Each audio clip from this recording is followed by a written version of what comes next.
Bwana Yesu asifiwe. Kabla sijaleta neno la Bwana kwa ufupi, nipenda kumshukuru Mungu kwa sababu ya wageni wale ambao labda ni mara ya kwanza kuja. Naomba kwamba Mungu ape neema sehemu hii tunamwabudu Mungu wa ukweli. Sehemu hii tunamtukuza Mungu ambaye anatenda mambo makubwa. Kwa hivyo tunakualika sehemu hii ili uweze kubarikiwa pamoja nasi tunapobarikiwa. Amen. Pili, niseme kwamba tuna ile sehemu ya Thanksgiving, sehemu ya shukrani. Mwaka wetu unaisha mwezi wa 8, na tunatakana kumshukuru Mungu kwa matendo makubwa haya ambayo ametupatia kibali na hata neema ya kuishi na hata kuona mwaka huu. Pendwa, sio kwa nguvu zetu, sio kwa uwezo wetu, sio kwamba sisi tuna mali, sio kwamba sisi tuna nguvu ya kusababisha tuishi, lakini ni neema ya Mungu ambaye ametupatia kibali. Kwa hivyo unapopata nafasi, mpendwa, tumshukuru Mungu. Tutoe dhabihu zetu mbele za Mungu. Moyo wetu tutoe mbele za Mungu, na pia tutoe matoleo ya kumshukuru Mungu kwa sababu yeye ndiye ametupa uwezo na ulinzi. Mungu ndiye anatupatia mali, ndiye anatupatia pesa, ndiye anatupatia mifugo, ndiye anatupatia mashamba, na kila kitu ambacho tuko nacho ni mali ya Mungu. Kwa hivyo tuna sababu ya kumshukuru. Inapofika wakati wa kushukuru Mungu, kanisa ni lazima tujitolee kumshukuru Mungu, tukijua mali hii ni yake. Haleluya. Maana akipenda hatutakuwepo, mpendo. Kwa hivyo tuna sababu ya kumshukuru. Juzi tukiwa kwa sherehe ya harusi pale Kombe, wakati nimetoka Kombe nimerudi Migori, nikaenda kununua vitu fulani Migori, nikaenda kwa duka. Kuna duka ambayo huwa napenda kuenda sana ya Oria fulani mwingine ambaye ni rafiki yangu. So ile inaitwa Tamu Supermarket. So nilipoingia tu Tamu Supermarket, huyo Oria Friday, unajua huwa ni siku yao ya kuswali. Alikuwa amevaa ile mavazi yake ya kwenda kuswali jioni. Maana nilienda huko jioni wakati saa 11. Unajua Waislamu ni kwamba ikifika saa 11 hata kama ni duka nafunga ataenda sio kama sisi ambao tunasema tuende kwenye fellowship, tunakuamilia kwamba mimi niko na shughuli lakini Oria hata wakiwa na pesa, ikifika tu Jumaa saa 11 ikiwa ni saa 7 atafunga biashara yake. Huyu ni Muislamu, ataenda kuswali. Maana anajua kwamba huyu anaenda kuswali ndiye anampatia neema na uwezo wa kufanya hata hiyo biashara ambayo anafanya. Hapo ndio sisi wa Kristo huwa tunaanguka, maana hatujui kwamba Mungu huyu ndiye ameshikilia uhai wetu. So nilipofika kwa duka lake huko, wakati nataka kuangalia nini chakula, akaniita akaniambia, kuna bishop mwingine amekufa, kuja nikuonyesha. So unajua anataka ile njia. Unajua saa hizi kuna competition. Shetani anataka kunyakua watu na Mungu pia anataka watu wake. So akaniambia, kuna bishop hapa amekufa. Alikuwa anasema hapa bishop mkubwa hapa town Migori. Nikataka kujua, maana sikuwa nimepata habari. So baadaye ndiye kunionyesha picha, kumbe ni mtu ambaye ninajua kabisa. Ni mtu ambaye nimekuwa close, hata ni rafiki, ninamjua kabisa. Alikuwa pia chairman wa board ya hospitali yetu, ile account referral. Pia amekuwa chairman, secretary wa clergies Migori County, Bishop Kangie. So kuona nikaona kwa ni Bishop Kangie. Nikashangaa, hii ilikuwaje? Ati Bishop Kangie amepelekwa sijui, alikimbizwa Nairobi sijui Jumatano, akaenda akafanyia operation. Ilikuwa tu hakuwa ati ni mgonjwa kabisa. Alipelekwa tu huko, nikasikia alipelekwa tu Nairobi Hospital, Nairobi West. Nafikiri Maro sijui ndio unajua Nairobi West. Sasa alikimbizwa Nairobi West, on Wednesday akafanywa hiyo operation. Ilikuwa ya prostate. Thursday operation ikawa successful, tu akatoka vizuri. Thursday alikuwa tu vizuri. Friday tu mshirika wake mmoja ananiambia, nimeongea na Bishop Kangie asubuhi. Baada ya muda tu hapo Jumaa, kwa muda tu sio muda, akaambiwa ati Bishop amefariki. So you can imagine vile maisha ni mafupi, mpendo. Maisha ni mafupi kabisa. Just operation ya prostate ambayo watu wengi tu wamefanyiwa, hata sio mmoja, wengi tu prostate wamefanyiwa tu wengi sana. Lakini yeye unaona vile imekuwa. Kwa hivyo ni vizuri jameni tuwe tunamshukuru Mungu. Sio kwa kulazimishwa, lakini kuwa na moyo wa kumshukuru Mungu kwa sababu ya kutupatia uzima. Uzima huu tunao ni kwa sababu yake. Watoto hao tunao ni kwa sababu yake. Mashamba haya tunajivunia ni kwa sababu yake. Mifugo hii yote tuko nayo ni kwa sababu yake. Kwa hivyo tuna sababu ya kumshukuru huyu Mungu kwa sababu ya kushikilia na kutupa neema hata ya kuwa hai hata mpaka kipindi hiki. Kwa hivyo ningependa kwamba tusisahau, maana kipindi kile tulikuwa tunachukua pledges, tulikuwa tunaahidi, lakini wakati huu niliachilia tu nikasema wacha nione kumbe kama kuna msukumo, kama watu wana msukumo ndani yao. Maana wakati ule unaweza sema labda basi ni kwa sababu ya mikono kuinuliwa inawezekana ikakusababisha utoe. Lakini wakati huu nataka tuone kweli kama watu wana moyo wa kumshukuru Mungu. Sio kwa sababu ya kulazimishwa, lakini kwa sababu ya upendo ambao wako naye juu ya Mungu. Haleluya. Kwa hivyo ningekuomba kwamba uanze kupledge. Pole pole, tusitaki watu wainue mikono.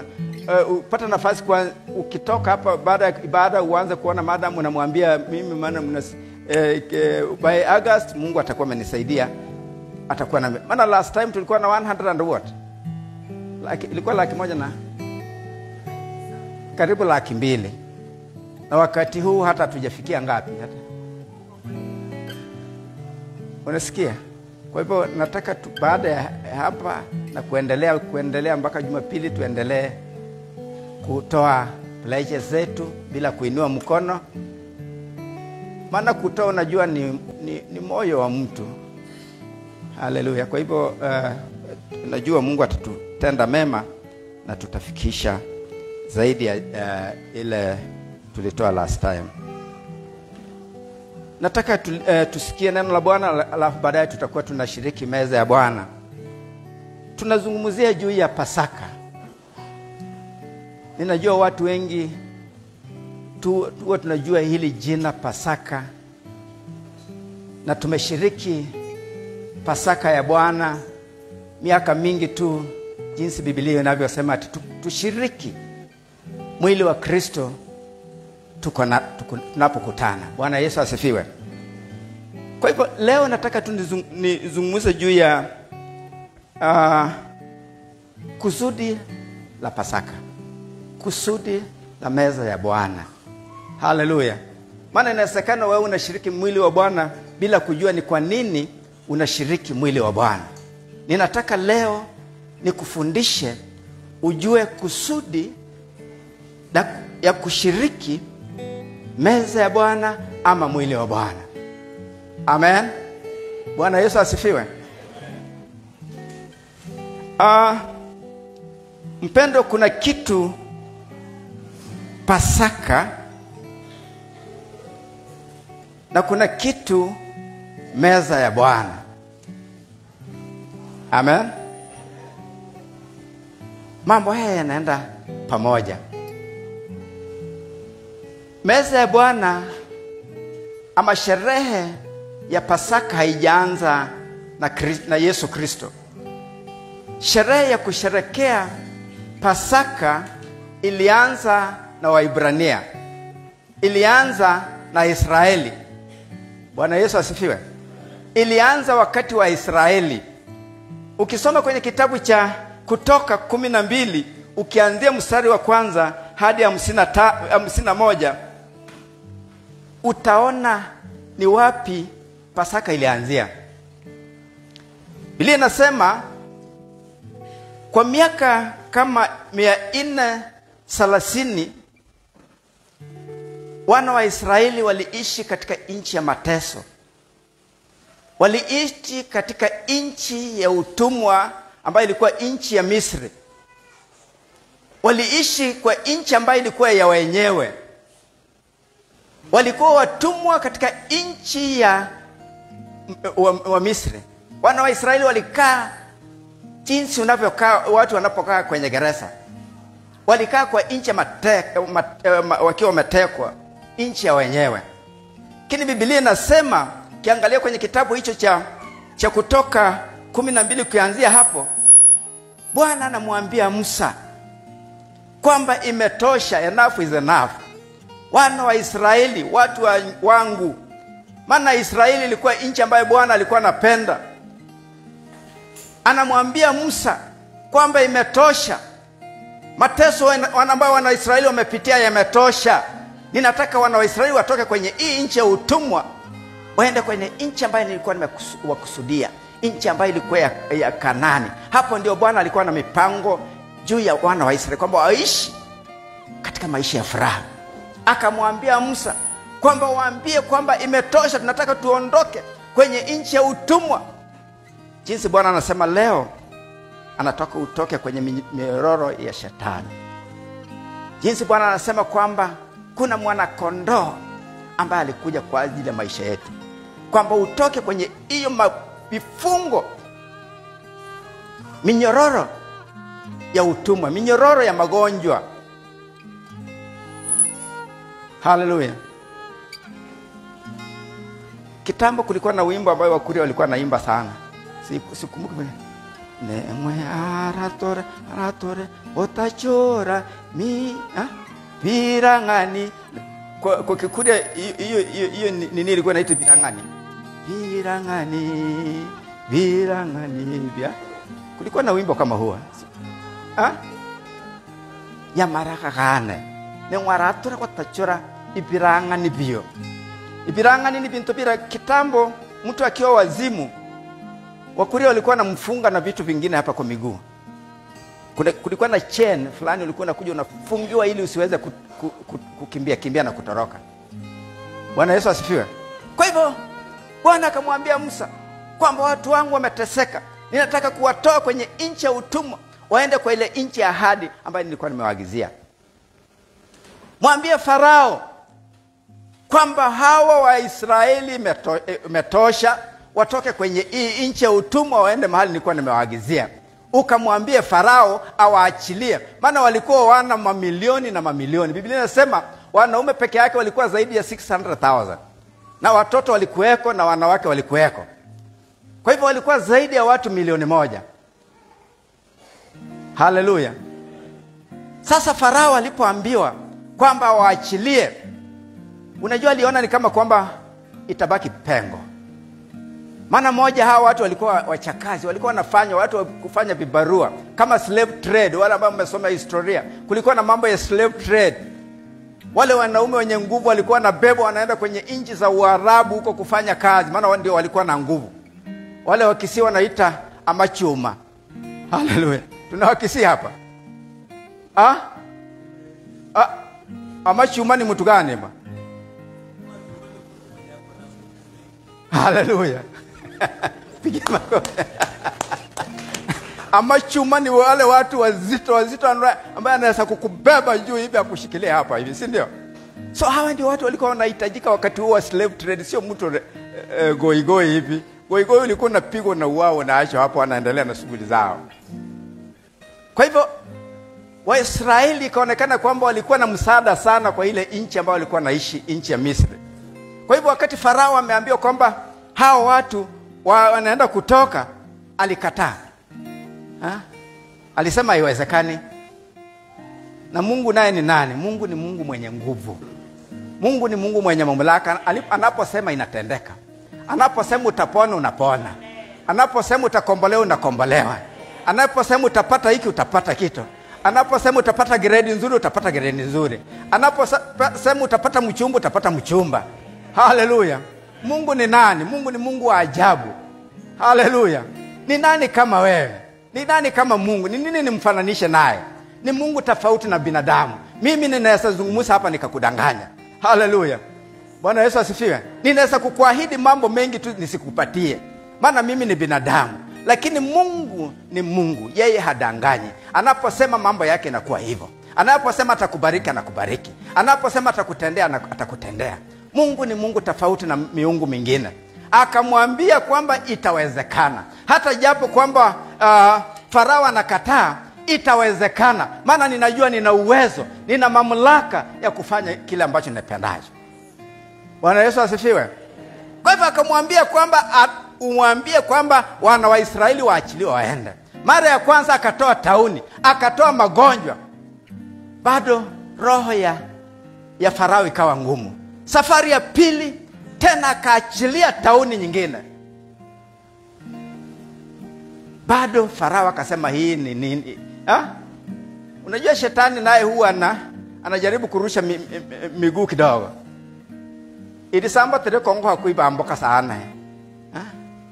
Ngotachori hansi kare mahiga kana nengono sono moi kwa siku ile hatara sama. Ana wale hormo kare kana ani ndio ne. Kumbe no nani. Ono nani ora kumbe kumahara tumahara. Iwan kumahande mangana ga enenga manyere hara. Teno undu tuma ngo setori sama kora hiyo. Huyu mtu sinamjua ni Maisori mzee huyu. Achana na mambo yake. Unanitisha kidogo unaona mahatu usetoka kidogo unarudi nyuma. Entono ndiko ndeni chintarara kachari nyahara. Tumpigie Bwana makofi bwana. Amen. So mara ya tatu tauni, mara ya nne tauni, mara ya tano tauni. Shetani unajua ana resist bado. Anasema haiwezekani. Hawa watu nawajua. Hii ni mambo tu inasemekana. Mara ya sita ikawa hivyo tu. Mara ya saba hivyo. Haleluya. Mara ya nane ikawa hivyo. Ilienda mpaka mara ngapi? Mara ya 10. Bwana akaona mtu kucheza tala maji shinguru shana, hajajua kwamba nina nguvu na uwezo na mamlaka. Yule Mungu alituambia kwamba mtakanyaga hata juu ya inge na hazitawadhuru. Mtakunywa sumu na hata mtapewa sumu na hata haitawadhuru. Watakuja wawapatie sumu. Unajua wakati mwingine unaenda kwa mji wa watu wamekupangia. Kuna wengine hawapendi wengine. Hata tukiwa hapa kanisani. Najua kuna wengine hawasalimiani, wengine hatupendani. Anakunywa rumu yeye pamoja na kwamba mnashiriki hapa kanisani, atakungoa. Pamoja na kwamba tunashiriki kanisa moja, lakini kuna wengine wana vitina hapa hawapendi wengine. Kuna wengine wana kichoyo hapa na kichicho hawataki wengine. Haleluya. Mambo ya wengine ni kwa mdomo tu hapa. Lakini ndani anorama yake kenda kile ambacho kiko ndani yao, akifungulia uone kile amebeba ndani yake, utashangaa. Nikakukuma harakambi umuntu nyagukwanta na kwantaho. Okukwantaho. Kana umuntu na ansombra hata makonge ansongiria. Hata wengine hapo wanaita wengine huyu nomorogi kumahuri hata shirika hayo utunigitumbe keno. Najua wakati mwingine kuna wakati Dr. Bongo alikuwa nakumbuka yeye saizi alistaff kama mimi. Sasa akaniambia akaenda kusomea nchi ya hizo nchi ya Eastern Bloc, kina Russia na kadhalika. So wakati huo unajua ni wakati wa zamani, kulikuwa na ukoloni na mambo mengi. Akaniambia kama kuna watu ambaye hawakuwa wanapenda wa Afrika na hata saa hizi hawapendi wa Afrika sana, ni watu wa kutoka Ujerumani. Sasa Bongo akiwa mgeni katika hiyo sehemu, walikuwa wa Afrika sio wengi sana wakati huo, akienda kusoma. Akasema kwamba alipokuwa akienda kwenye sehemu kama kwa mfano kwenye hoteli, akienda tu akae mahali hivi, kama wazungu wale walikuwa wamekaa karibu hapo, naona wanatoka kwa hiyo meza wanaenda sehemu nyingine. Kama ameenda kwa ATM hii tunaenda kuweka pesa ama kutoa pesa, akienda akisimama hivi, wazungu wanampatia distance, mwingine amesimama huko na mwingine yule yuko nyuma yake amempatia, amebaki tu hapo katikati. Na akasema kuna siku nyingine alikuwa akiangalia akijaribu kufanya window shopping. Si unajua wakati mwingine ukienda window shopping kwa supermarket. Sasa akienda kufanya window shopping hivi, akastukia mzungu mwingine anambeba moja kwa moja kubwa, na wakafungua ile freezer, ile mafreezer kubwa, akamweka ndani hivi akafunga hivi. So bongo kitu nimsaidia, alikanyaga tu na miguu akatoka. So watu hawapendani. Haleluya. Watu hata makanisani teto hancheine, teto hata wakati wa shida. Maana kuna vitina tumeweka ndani yetu. Tumewachukulia wengine, tunawaita wengine, tumewabandika wengine majina tu tofauti tofauti. Hata hapa katikati hapa watu wamebandikwa tu majina tofauti. Wengine wamebandikwa warogi, wengine wamebandikwa sijui wachawi, wengine wamebandikwa toro, sijui majina tu tofauti tofauti. Na inawezekana unajua ni jina gani umepatia mwenzako. Uko hapa wewe unajiita Mkristo, mfuasi wa Kristo, lakini umepatia watu majina. Umeweka watu kwenye kinywa chako. Uremerono. Ulimi huu ni kiungo kidogo tu, lakini una mambo mengi. Lakini Kristo alikuja kwa sababu ya dhambi zetu zote. Hata hiyo ambayo unamwekea mwenzako, alikuja kwa sababu ya dhambi. Kufa na kufufuka kwake ni kwa sababu alikuja ili yote. Alipoenda kule msalabani, alipobeba kilia. Unaona wa Catholic vile wanafanya, hata ndio wanachukulia siku ya Pasaka serious.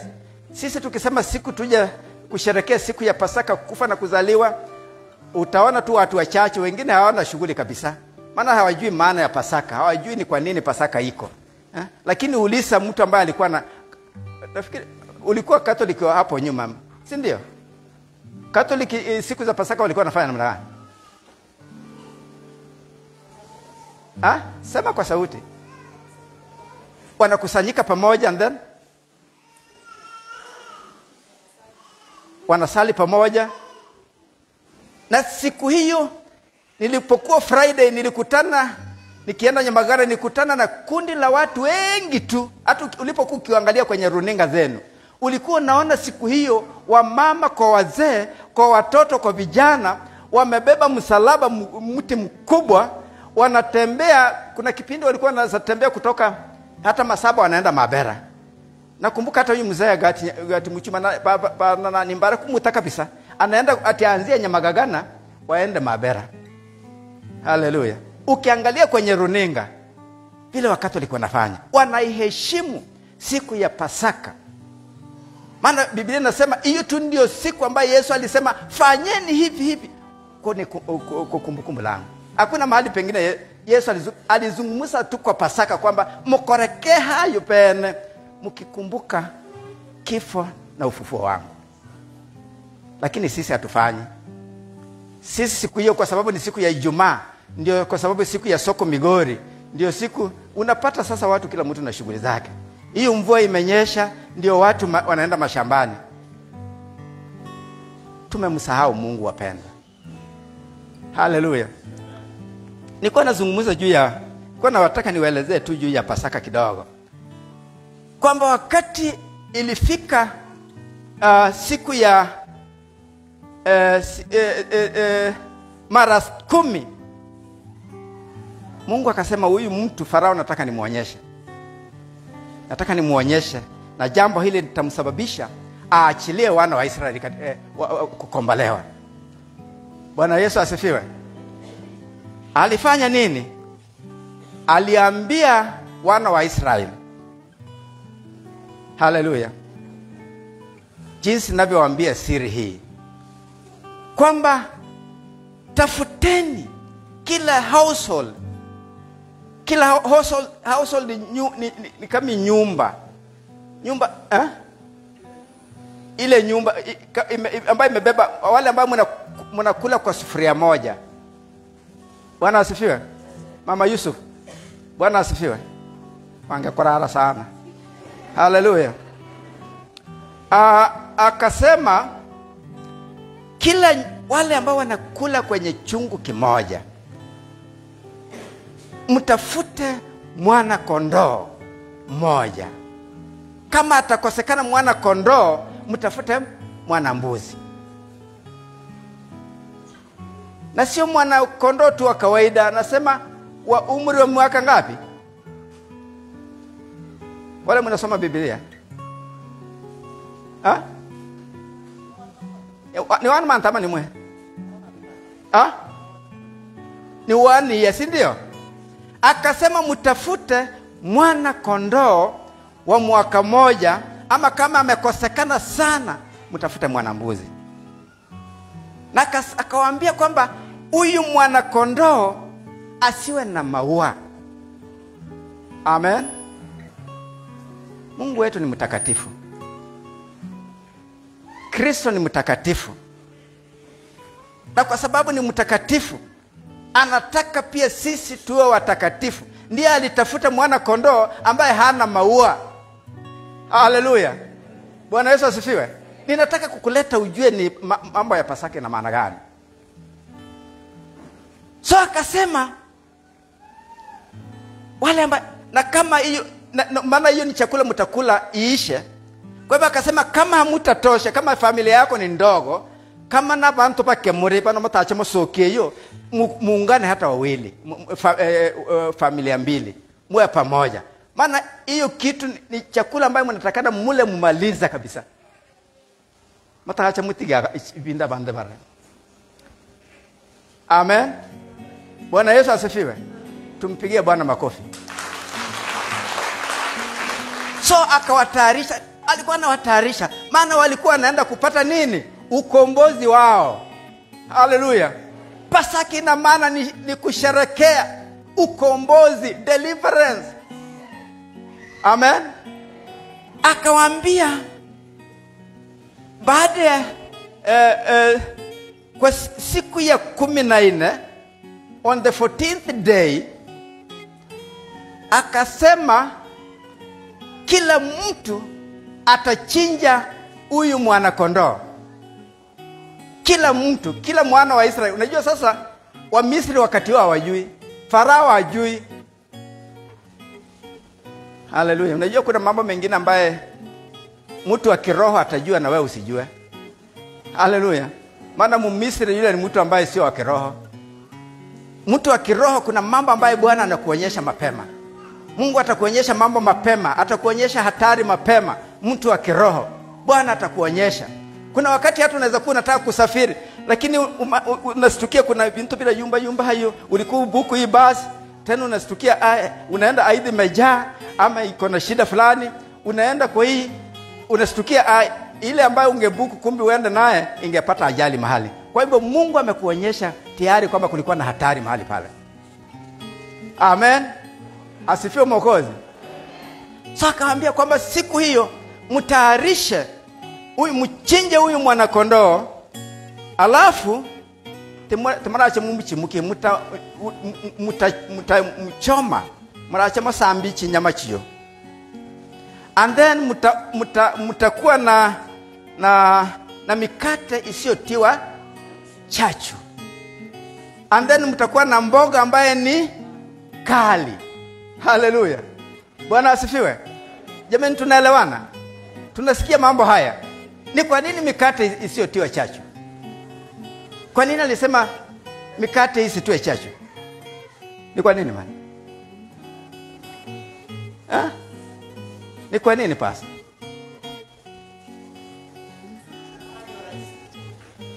Moja ni kwamba mkate huu usiotiwa chachu ni rahisi kutengeneza, maana hutachukua muda. Maana hawa watu walikuwa tayari katika harakati ya kutoka. Walikuwa wametayarishwa ili waweze kutoka. Kwa hivyo walikuwa watengeneza mkate ambaye haujatiwa chachu. Pili, najua chachu kidogo ukiweka kwa nini inaharibu? Si inaharibu unga. Kwa hivyo imemera. Kwa hivyo ni kitu ambacho ilikuwa inatakana kuwa piwa. Maana tayari yule mwana kondoo ni mwana kondoo asiyo na maua, si ndio? Pia isitiwe chachu. Hiyo ni sababu ya pili. Alafu kuna zile mboga kali. Mboga kali zile ambazo tunajua ni gani? Leo ninataka nawafundisha. Leo mimi ni mwalimu. Haleluya. Bwana Yesu asifiwe. Leo ninafundisha ndio tushiriki meza ya Bwana. Amen. Kwa hivyo mboga kali zile ambazo tunajua ni gani? Tuna chinsaga, tuna gani tena?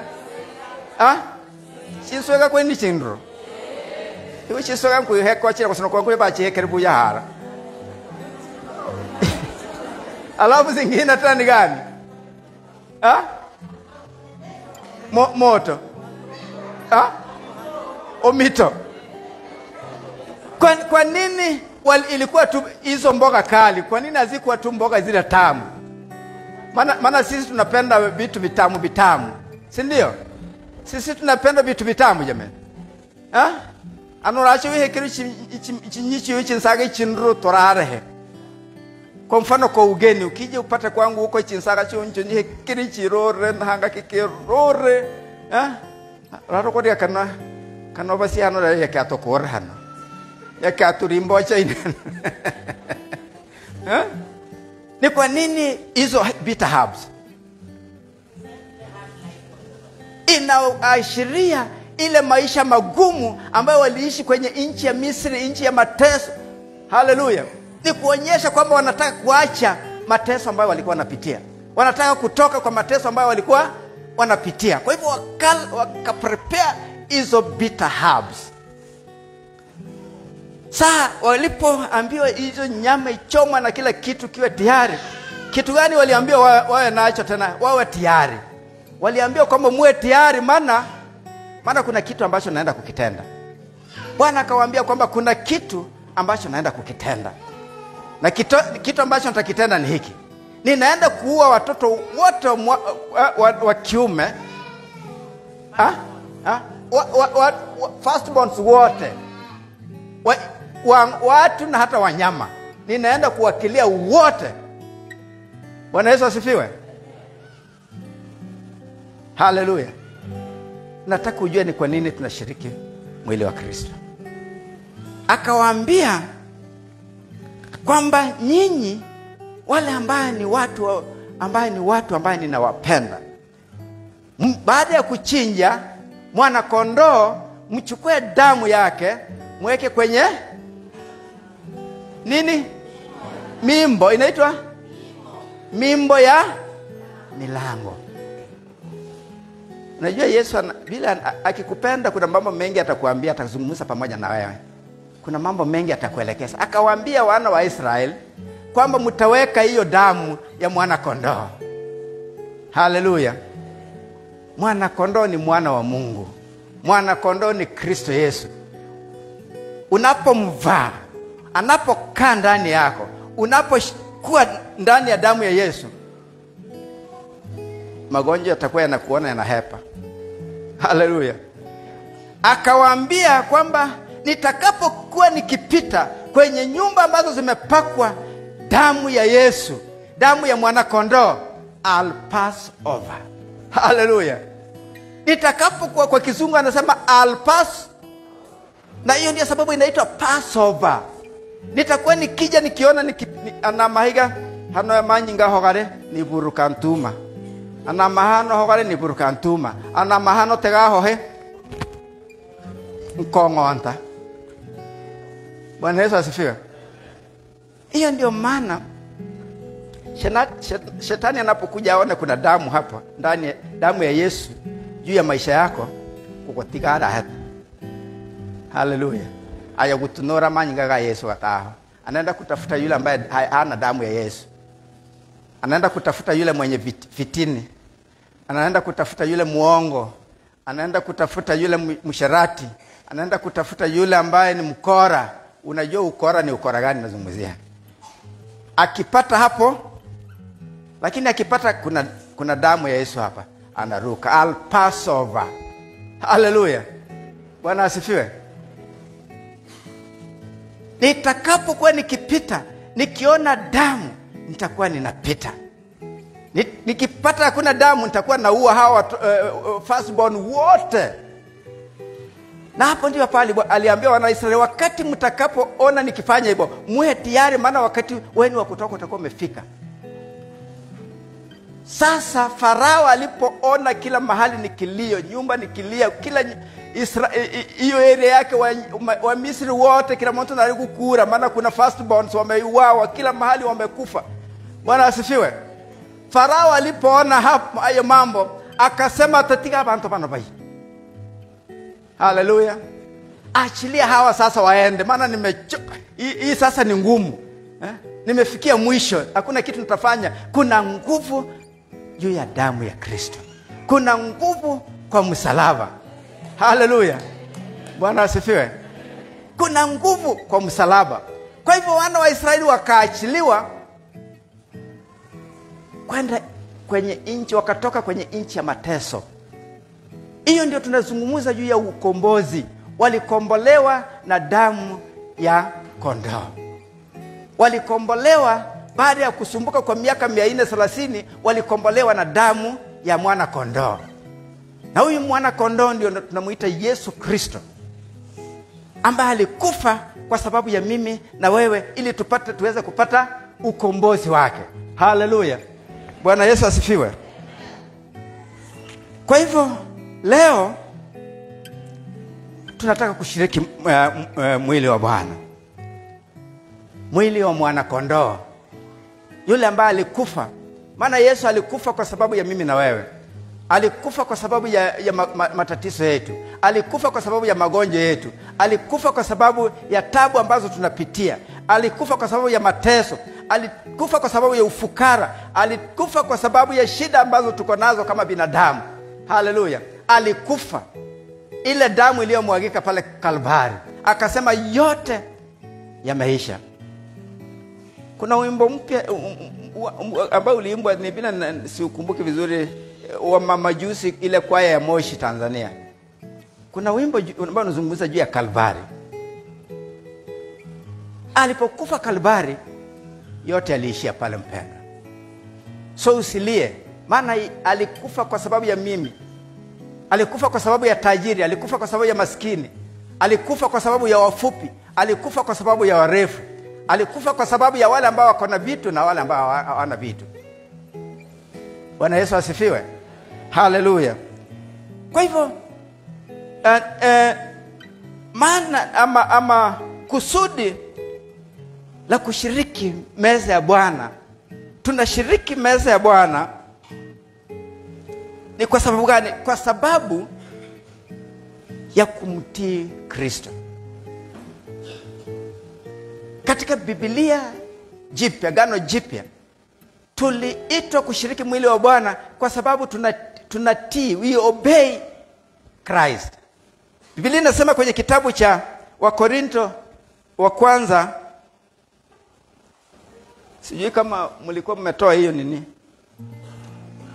Wakorinto wa kwanza 11:24. Makusudi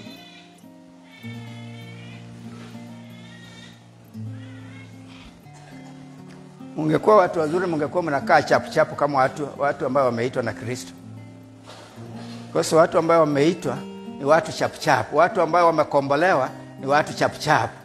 Haleluya. Sio watu ambao wanatafuta, ni watu ambao wako organized. Kwa hivyo nataka tukisema tunakuwa organized kama kanisa. So 11:24 inasemaje? Maana inasema tunafanya kwa sababu ya kumtii Kristo. 24 inasema, naye akisha kushukuru akaumega akasema, huu ndio mwili wangu ulio kwa ajili yenu, fanyeni hivi kwa ukumbusho wangu. Bwana Yesu asifiwe.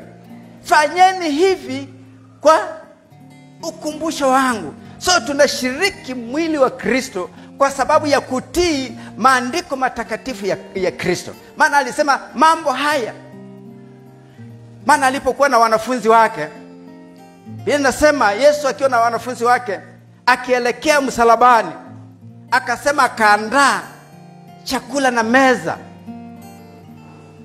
akashiriki pamoja nao wanafunzi wake. Maana akiwa akielekea matesoni, maana alikuwa anajua kwamba kuna ufufuo, akasema tusherekee sherehe, maana sitapata nafasi nyingine ya kusherekea. So fanyeni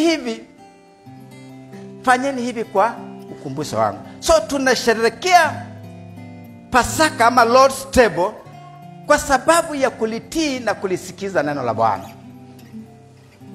Amen.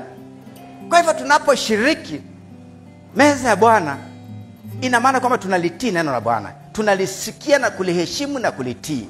Tunapofanya Pasaka, tunaposherehekea Pasaka, ina maana kwamba tunaitii sauti ya Bwana na kuisikiza. So unapokataa kuja kwenye sherehe ya Pasaka, inamaanisha you are disobeying God. Inasema unaenda kinyume na neno la Bwana. Usiposhiriki tena, unaonekana unaenda kinyume na maagizo ya Bwana. Maana alisema na wanafunzi wake kwamba fanyeni hivi kwa ukumbusho wangu. Haleluya. Bwana asifiwe. Haleluya. Kwa hivyo wapendwa, ni vizuri tunaposema tunakuja kushiriki Pasaka ya Kristo, kuja kwa ukumbusho, tunakuja wote. Maana tunafanya hivyo kwa sababu ya kutii neno lake. Maana hatutaki tuwe watu ambao sio watiifu juu ya neno, wale ambao tuko disobedient against the word of God. Amen. Pili nasema kwa kumkumbuka. 26 nasemaje? Nabii, kwa maana mulapo mkate huu na kukinywa kikombe hiki, mwaitangaza mauti ya Bwana hadi ajapo. Bwana Yesu asifiwe. Biblia inasema tunafanya hii, tunasherehekea Pasaka kwa kukumbuka. Anasema kumbuka siku hii, maana ni siku muhimu, tuikumbuke. Bwana Yesu asifiwe. Haleluya. Mzee Boke, tunaelewana? Tumpigie Bwana makofi mazuri. So pili ni kukumbuka Kristo. Tatu, to give thanks. Maana anasema alishukuru. Ile ni mstari wa ngapi? Rudi nyuma kidogo. Rudi nyuma ile 23 ama. Na anasema naye akisha kushukuru akaumega. So kuna shukrani. Wakati tunaposhiriki, tunafanya vile vile alivyofanya, kushukuru. Kwa hivyo ni lazima tuwe watu wa kushukuru Mungu kwa maombi, kwa nyimbo, kwa shuhuda ambazo zina uhai maishani mwetu. Sio maneno yetu. Najua wakati mwingine nashangaa kwamba wewe umekuja kushuhudia na unakuja kusema maneno yako hapa. Unajua shuhuda ni tofauti na kuja kuongea maneno yako. Bwana Yesu asifiwe. Usije mbele hapa kushuhudia alafu unakuja kutuambia maneno yako. Kushuhudia ni kusema matendo ambayo Bwana ametenda makubwa juu ya maisha yako. Hiyo ndio kushuhudia. Haleluya. Bwana Yesu asifiwe. Kushuhudia sio kuja kutuambia jinsi ulienda ugeni. Hiyo is not important. Mambo gani Mungu ametenda kwa hiyo ugeni ulienda? Najua kuna watu wengine wamechukua ushuhuda kwa kitu ambacho ni kitu hata hawaelewi nini wanasema. Mwingine anakuja ati ni ushuhuda, anakuja tu ana uchuki, na mwingine anaanza kuzungumzia tu mwingine tu ati ni ushuhuda anatoa. Ukija kushuhudia hapa, usije kutuambia mambo mengine tofauti. Tuambie mambo ambayo Mungu amekutendea. Tuambie mambo ambayo Mungu ametendea jamii yako, watoto wako, wewe binafsi. Kama ni uponyaji amefanya, hiyo ni ushuhuda ya watu washukuru Mungu kwa sababu ya mambo makubwa. Hiyo ni kutoa shukrani mbele za Mungu. Hiyo ndio ushuhuda. Jamani, tusije tunakuja hapa na ushuhuda wa vitina. Ati hapa ndio umepata nafasi kama mwanasiasa. Unajua mwanasiasa akipata nafasi tu sasa amepata umati wa watu, sasa ni mambo tu kurusha hapa. Haleluya. Kwa hivyo tumshuhudie Mungu kwa sababu ya matendo makubwa ambayo ametenda. Kama una ushuhuda usitoe, sio lazima uje kusimama hapa mbele. Kwa hivyo the third purpose ni thanksgiving, kumshukuru Mungu kwa matendo makubwa. Alafu ni to proclaim Christ's death. Hiyo ambayo ni mstari wa 26. Kusudi lingine la kushiriki meza ya Bwana ni kutangaza mauti ya Kristo. Anasema maana kila mlapo mkate huu na kunywea kikombe hiki, mwaitangaza mauti ya Bwana hata ajapo. Haleluya. Kwa hivyo tunaposhiriki tunatangaza, tunashuhudia kutangaza mauti yake mpaka siku ambayo atarudi. Hiyo ndio maana nyingine, unaposhiriki unatangaza mauti unasaidia kutangaza kueneza mauti yake hadi siku ambayo atakuwa anakuja. Una nafasi ya kutangaza juu ya, maana unapotangaza mauti ya Bwana unatangaza ukuu wake, unatangaza jinsi alishinda. Maana pale Kalvari alishinda. Haleluya, Bwana asifiwe. Maana alipofika pale hakukuamia pale, alipoweka kaburini alitoka. Haleluya, maana ni Mungu mkuu. Kwa hivyo unaposhuhudia mambo makubwa, unapotangaza mauti yake hadi ajapo, unawatangazia watu mambo makubwa ya Kristo, wamjue Kristo. Wakija wanajua kwamba huyu sio mtu wa kawaida, huyu ni mtu tofauti, huyu sio binadamu, huyu anafanya mambo makuu. Akisema hili linafanywa, akisema kuna uponyaji kunakuwa, akisema kuna nini kunafanyika, akisema utapata pesa utapata. Tunatangaza mauti yake hadi ajapo. Haleluya. Kwa hivyo unapokataa kushiriki mwili wa Kristo, inamaanisha hautaki kutangaza mauti yake mpaka siku ambayo atakuja. Haleluya. Hiyo ni purpose nyingine ya ine. 26 hiyo pia inazungumza to look forward to Christ's return. Tunamngojea. Ina maana akisema, maana kila mulapo mkate huu na kukinywea kikombe hiki, mwaitangaza mauti ya Bwana hadi ajapo. Sisi tunatumaini, wale ambao tunaitwa wa Kristo tunatumaini kwamba Kristo kuna siku moja atarudi. Unajua, kama ungejua kwamba Kristo atarudi siku moja, ungekuwa serious na mambo yake. Lakini kwa sababu haujui kwamba atarudi, ndio inakusababisha usifanye mambo jinsi ambavyo yanafanya. Ndio inafanya tuchukulie mambo ya Kristo kwa mzaha. Haleluya. Maana you are not very sure. Lakini kuna gazeti moja wakati mwingine nakumbuka nilikuwa nikisoma prison ministry. Wakati mwingine nilikuwa nasoma magazeti hayo, yalikuwa yako sijui kama siku hizi yako. Yalikuwa inaitwa Prisons Ministry. Kuna mtu alikuwa anaandika magazeti hayo wakati mwingine hapo nyuma. So nilikuwa nikipenda kusoma magazeti hayo sana online. Magazeti hayo ya Prisons Ministry. Kuna mtu akasema kwamba afadhali umfuate huyu Kristo, ndanyora atarenga gucha, there is nothing uta lose. Lakini ukikataa kumfuata arudi, then inamaanisha kuna uta lose sana. Bwana asifiwe. Hiyo magazine ilikuwa inazungumza hiyo. Kwa hivyo ni vizuri tutangaze mauti ya Bwana tukijua kwamba atarudi siku moja. Haleluya. Ni vizuri tumfanyie kazi tukijua Kristo siku moja atarudi kutuchukua. Wale ambao tumeitwa kwa jina la Kristo, wale ambao tunafanana naye, tutangaze, kwa sababu tukijua kwamba huyu Kristo siku moja, sijui kama ni kesho ama kesho kutwa, lakini bado amekupatia nafasi ya kuendelea kuandaa moyo wake. Maana kama angekuwa kama ni binadamu kama mwingine kama mimi na wewe, tungesema waacha nije kesho nione ntigabaru banoke bara. Lakini yeye anaendelea kukupatia nafasi. Anaendelea kukupatia nafasi. Kwa makosa yote ambaye na kure kwa masaraba. Na imukio monto na maraka kwa onso nkanga kwa masaraba, nilienda na dhambi zake zote. Bwana Yesu asifiwe. Anatupatia muda. Ngotohari muda ni yake ngambere. Yango tohare umuda. Anatupatia muda bado ili mimi na wewe tuweze kubadilika. Amen. Anatupatia muda tuweze kubadilika. Anatupatia muda ili tuweze kumfanyia kazi. Anatupatia muda ili tutoe mili yetu kama dhabihu zilio takatifu mbele yake. Haleluya. Bwana Yesu asifiwe. Hiyo ndio sababu ambazo tunashiriki mwili wa Bwana. Hiyo ndio makusudi ya Kristo, ili tuweze kushiriki mwili wa Bwana. Ingine ni kwamba tuweze kuji-examine. Hii ni mstari gani ule? Ni mstari wa 28. Anasema, lakini mtu ajihoji mwenyewe, na hivyo aule mkate na kukinywa kikombe. Haleluya. Anasema tujihoji mwenyewe, sio kulazimishwa, sio kusukumiwa. Haleluya. Unaposhiriki unajihoji mbele zake. unajitakasa mbele zake.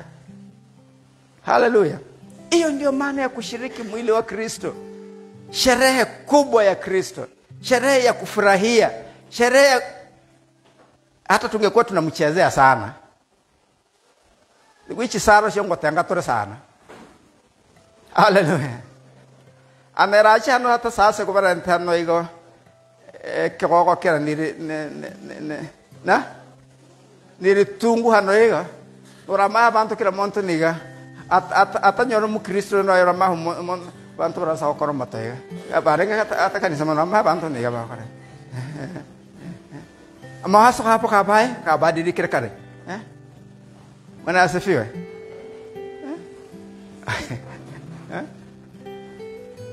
Kwa hivyo ni lazima wakati huo tunaposhiriki tunajihoji sana, tukijua huyu Kristo ni Mungu ni mtakatifu. Kwa hivyo tuwe watakatifu sana. Bwana Yesu asifiwe. Ni lazima tujihoji, tushiriki ama tusishiriki.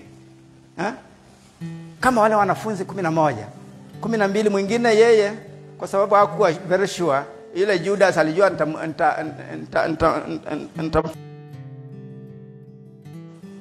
kuna wale ambao wanamjua, wanamtafuta Mungu kabisa kwa moyo wa kujitolea, na kuna wale ambao ni na bantu ba kuya kanisa kwa sababu Jumapili ni siku ya kwenda kanisani. Unajua siku hizi ukiangalia sana watu wamefanya kanisa ingine kwa sababu ni kama isa community, lakini wamefanya tika mbengi hara tu turagosori ho mana tano ndunya bantu bano barasa gucha banzi kebuya. Haleluya. Tika nginda sanga na bantu bara hata ndanyo neni nyangi mbarache kuboru sana mana bantu bara na baru mbarache kabisa kuchinguru. Lakini tamanyire kino agutuna wehana tamanyire gane ngwa amuberekera hano he wena abantu akomahane metoja abantu akoma anaangalia tu watu wingi na uwezo na mambo kama haya. Lakini ni vizuri tujue ni nani aliyetuita hapa mpendwa. Unapokuja kanisani ujue ni nani aliyekuita. Bwana Yesu asifiwe. Hata pamoja na kwamba siku nyingine nikuhubiria ukaja, lakini sio mimi, kuna mwenyewe ambaye anajua maisha yako. Huyu ndio unatakana umjue zaidi kuliko mimi ambaye nimekuja nikakuhubiria. Umjue huyu. Ukimjua huyu utaishi maisha ya ushindi. Maana Biblia inasema amtegemeaye binadamu amelaaniwa. Heri yule ambaye anamtegemea nani? Heri yule ambaye anamtegemea Mungu. So tamani katika maisha yako kumtumainia Mungu. Maana yeye ndiye ana uwezo, yeye ndiye alikufa kule Kalvari kwa ajili ya maisha yako na kwa sababu ya maisha yangu. Yeye ni Mungu zaidi ya miungu mingine. Yeye ni Mungu ambaye ana uwezo. Bwana Yesu asifiwe. Haleluya. So tunaposhiriki mwili wa Kristo inaleta ukombozi. Tunaposhiriki mwili wa Kristo inaleta uhuru. Jinsi wana wa Israeli walipopata kuwa huru, na hivyo pia tunaposhiriki tunapata kuwa huru, tunapata kukombolewa, tunapata ushindi, tunapata uponyaji, tunapata miujiza mbalimbali. Tunaposhiriki mwili wa Bwana tuna mambo mengi ambayo tunafurahia. Haleluya. Kama kuna laana zilikuwa zinakufuatilia unaposhiriki mwili wa Kristo, mwili wa Kristo huvunja laana. Haleluya. Mwili wa Kristo huvunja kila mateso, kila shida, magonjwa hata yaliyoshindikana. Maana yeye kule msalabani alisema yote yameisha. Alipokuwa akilia pale msalabani alisema yameishia pale msalabani yote. Matatizo yetu yote, vilio vyetu vyote, taabu zetu zote ziliishia pale msalabani. Kwa hivyo leo hii tunaposhiriki mwili wa Kristo, pendo nataka nikutangazia kwamba kuna mambo mazuri unaposhiriki mwili wa Bwana.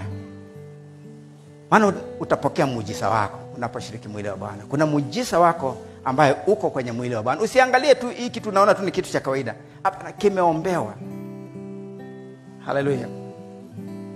Maana mwili wake hii unaona kama ni mkate, ni mwili, ni kuashiria ule mwili wa Kristo. Hiyo ambayo unaona ni divai ni ile damu ya Yesu iliyomwagika pale msalabani. Kwa hivyo unapoishiriki inakusaidia kuishi maisha ya ushindi. Inakusaidia kuishi maisha ya uponyaji. Na yeye mwenyewe akasema tufanye hivyo. Hata inatakana kuwa kila Jumapili, kila tunapokutana hata kwenye ushirika, tunashiriki mwili wa Bwana. Maana inatupatia nguvu nyingine ya kuendelea mbele. Bwana Yesu asifiwe. Kwa hivyo nataka leo tushiriki mwili wa Kristo, tukijua matendo, maana tukijua kwamba yeye alikufa akafufuka. Siku ya leo ni siku ya kufufuka. Kwa hivyo anapofufuka kuna ushindi mkubwa. Kuna ushindi mkubwa, maana Kristo amefufuka. Kwa hivyo afufuke ndani ya maisha yako. Kama kuna mahali ulikuwa umefungwa, hiyo sehemu ifunguliwe katika jina la Yesu. Kama kuna magonjwa ambayo ulikuwa unapitia, magonjwa yeye yakutoke katika jina la Yesu. Kama kuna laana ambazo zilikuwa zimekuandama, hizo laana zitoke katika jina la Yesu Kristo. Kama kuna mitego ambayo shetani alikuwa ameweka mbele zako, mitego hii ivunjike katika jina la Yesu Kristo. Maana alifufuka siku ya leo, siku ya kushangilia, siku ya ushindi, siku ya uponyaji, siku ya mambo makubwa.